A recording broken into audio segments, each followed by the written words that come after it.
auzu billahi mina seytaani rajiim bismillahi rahmaani rahiim asalaamaaleykum wa rahmatullahi wa barakaatuhu. ginnaaw bi ñu sante yàlla julli ci yonentam ba sallallahu alayhi wa sallam fu waay mën a nekk ñoo ngi leen di ziar di leen ñaanal jàmm gudd fan wér xéwal yaa deful àddina ak alaaxira rawatina yéen ñi abonné ci Daaru Salaam si faaw ñoo ngi leen di ziar bu baax a baax di ñaanal wax nag ne ku seetaan vidéo bi boo ko mënee partage nga partage boo ko mënta partage tamit nga laal sem bi mooy baaraam boobu jëm kaw ndax Daaru Salaam si faaw moom njëriñ rek ci kàttanu suñu borom. lii nag lenn la ci saari alxuraan yi mu ñuy wax suratul an'am nag mooy saaru xéewal te xéewal moom la ñëpp soxla. saar wi bi muy wàcc ci yonent bi sallallahu alayhi wa sallam wax na ne juróom-ñaar fukki junni malaayka ñoo ko andil. saar wi bokk na ci saar yi nga xam ne bëgg nañ ko koy jàng saa boo xëyee waaye saar wi daa nekk saar woo xamante ne nii moom lu am njëriñ la to ci alxuraan ak loo xamante ne nii kenn mënut a wax njëriñ li ak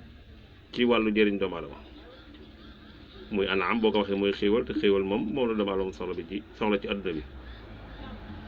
waaye nag ñetti aayu njëkk yi ci saar bi mooy képp ku koy xëy jàng ñetti yoon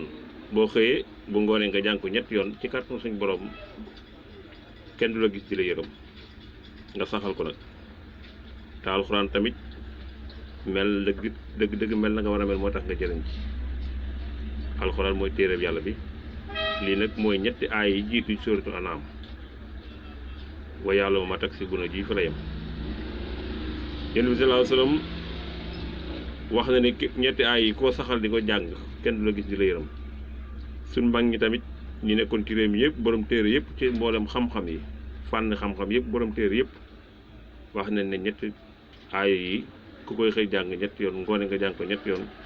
ci kàttanu suñu borom kenn du la gis di la yërëm. anaam nag mooy xéewal nag lépp nga ci biir. xéewal nag mooy loo xamante ne ni moom fa muy jóge yow muy ñëw ci sax doo ko xam xelam doomu aadama àggu fa bëtub doomu aadama mënu koo gis te fa suñ borom lay jóge moom moo la koy sotti kenn mënu koo téye.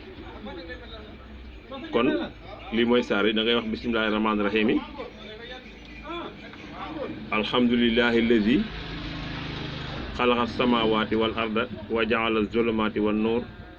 summa allazina kafaru bi rabbihim yaadiluuna huwa allazi xalaqakum min tiinin summa qada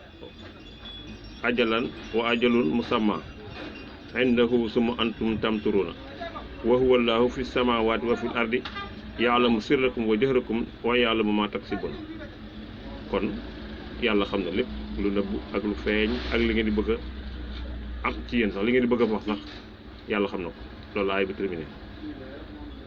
kon kii mooy suratul an'am wér na ci mag ñëpp ne ku koy xëy jàng ñetti yoon kenn du la gis di la yërëm bu ngoonee nga jàng ko ñetti yoon kenn du la gis di la yërëm te doomu aadama bu nekk nag yaakaar na war naa fexe koo gis ñee ko ndax doomu aadama loolu bëgg-bëggam la te moom la ko yàlla mooñaal te muy bëgg-bëggam ko gis ñee ko. kon lii moom la ñu andi leen tey muy suratul an'am ñiy laaj nag Daaru Salaam si waaw dana seet waa moom da bu la seetalee wax la sa sarax wala wax la sa càngaay foo mën a dem defe ko nga dem jël ko waaye Daaru Salaam si waaw moom dana leer lu daal. kon ñëw leen di ziar di leen ñaanal jàmm. xam naa vidéo bi nag dugal nañ ko waaye dañ koy dugalaat ndax mu gën a leer nañ ndax lii moom mooy suratul an'am ay xiiwal rek la. kon ñoo ngi leen ziar bu wax boo leen abonné Daaru Salaam si waaw di leen ñaanal defar àddina ak àllaaxira di leen wax ne wasalaamaaleykum wa rahmatullaahi wa barakaatuh.